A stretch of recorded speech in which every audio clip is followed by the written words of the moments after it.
వీళ్ళందరినీ టీంలు పంపించి ఇవన్నీ చేయమని చెప్పి వారిని కూడా రిక్వెస్ట్ చేస్తున్నాం. ఇది కాకుండా ఇంకొక పక్కన కార్పొరేట్ సెక్టర్ కొంతమంది ముందుకు వచ్చారు. ఏదైతే హుద్హుద్, తుఫాన్ ఒక ప్రత్యేకమైన హౌసింగ్ కాలనీ వాళ్ళ పేర్లతో ఇంత మునుపు లాతూరులో కూడా ఆ భూకపు వచ్చినప్పుడు చాలా ఇండ్లు కట్టారు. అవి శాశ్వతంగా మిగిలిపోతాయి. అదేవిధంగా కొన్ని కాలనీలు కొంతమందికి దత్తత ఇచ్చి వాళ్ళు ఇచ్చే డబ్బులు మేము కూడా మ్యాచింగ్ ఇచ్చి బెస్ట్ కాలనీస్ కన్స్ట్రక్ట్ చేయాలని చెప్పి కోరుతున్నాం. కొన్ని అర్బన్ ఏరియాలో టౌన్షిప్లు కానీ గ్రామీణ ప్రాంతాల్లో హౌసింగ్ కాలనీలు కానీ విత్ లేటెస్ట్ ఇన్ఫ్రాస్ట్రక్చర్తో లెట్రిన్స్, రోడ్స్, శానిటేషన్ లేకపోతే డ్రైనేజ్ అన్ని ఫెసిలిటీస్ పెట్టి కట్టాలని చెప్పి వారిని కోరాం. చాలా మంది ముందుకు వస్తున్నారు. తొందరలోనే వాళ్ళకి ఇంట్రెస్ట్ చేసి ఒక్క సంవత్సరం లోపల మత్స్యకారులకు ముఖ్యంగా సముద్ర తీరంలో ఉండే ఇది సంవత్సరంతో వస్తూ ఉంటుంది, ఎప్పుడొకసారి వస్తుంది. కాబట్టి వాళ్ళ యొక్క ఏమాత్రం సెక్యూరిటీకి థ్రెట్ లేకుండా చేయడం కోసం ఈ కార్యక్రమం కూడా చేస్తున్నాం. ఇవన్నీ ఒక పక్క చేస్తూనే మళ్లీ వాళ్ళలో ఆత్మవిశ్వాసం కల్పించడానికి నేను ముందుగా 23 అనుకున్నాం కానీ ఇప్పుడు 22 నేను ర్యాలీ పెడుతున్నాం. కొవ్వొత్తుల ర్యాలీ, కాగడాల ప్రదర్శన, అదే మరి బీచ్ రోడ్లో పెట్టి అందరిలో ఒక నమ్మకాన్ని కలిగించడం కోసం ఈ కార్యక్రమంతో ముందుకు పోతున్నాం. మళ్ళీ ఒక అధైర్యపడకుండా ధైర్యంగా ముందుకు పోవాల్సిన అవసరం ఉంది. విపత్తు వచ్చినా, సైక్లోన్ వచ్చినా దీన్ని మనం అందరం కూడా సమర్థవంతంగా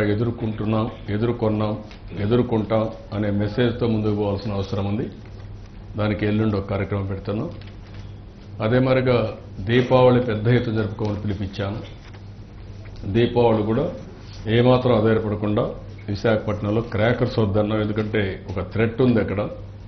ఎక్కడన్నా క్రాకర్స్ గాని కాల్చి ఆ యొక్క ఫైర్ గాని ఎక్కడన్నా పడిందంటే చాలా దగ్గర స్టాక్ ఉన్నాయి, చెట్లన్నీ ఎండిపోయి ఉన్నాయి.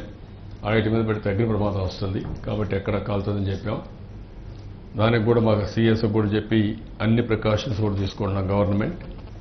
సో ఇవన్నీ కూడా చేసి మళ్ళీ ఒక నమ్మకాన్ని కలిగించి విశాఖపట్నం ఒక డైనమిక్ సిటీగా ఆ 3 జిల్లాల ఉత్తరాంధ్ర ఏమాత్రం అధైర్యపడకుండా ముందుకు పోవడం కోసం ఈ కార్యక్రమాలు చేస్తున్నాం.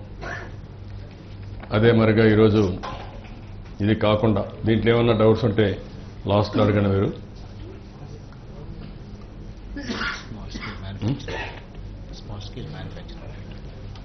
అదే మరి ఇంకొక పక్కన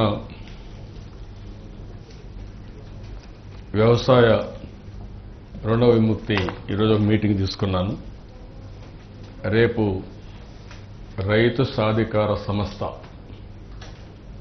ఆఫీస్ ఇనాగరేషన్, అదే మరిగా దీన్ని విజయవాడలో ప్రారంభిస్తున్నాం. ఇప్పటికే ప్రోగ్రెస్ అయితే బాగానే వచ్చాం. ఇంకొంచెం చేయాల్సిన అవసరం ఉంది.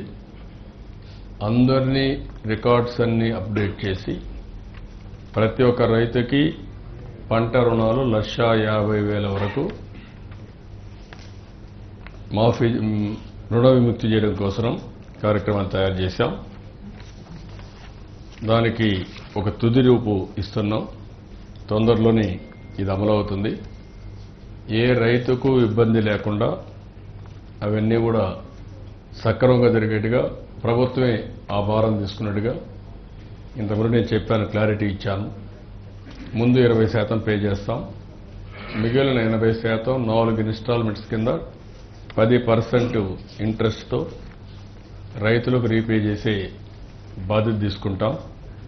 ఏ రైతు ఇబ్బంది పడాల్సిన అవసరం లేదు. ఇది కొంత భారమైన అనేక సమస్యలున్నా, ఇప్పుడు మొన్న విభజన, ఈరోజు తుఫాన్ ఇలాంటి సమస్యలున్నా ఈ కార్యక్రమంలో ముందుకు పోవాల్సిన అవసరం ఉంది. అందుకని ఇది కూడా తీసుకుంటున్నాం. అదే మరిగా దీనికి ఒక సాధికార సంస్థ కొంత డబ్బులు కూడా మొబిలైజ్ చేస్తుంది. మొబిలైజ్ చేసిన తర్వాత అన్ని కూడా మొడాలిటీస్ వర్కౌట్ చేస్తున్నాం.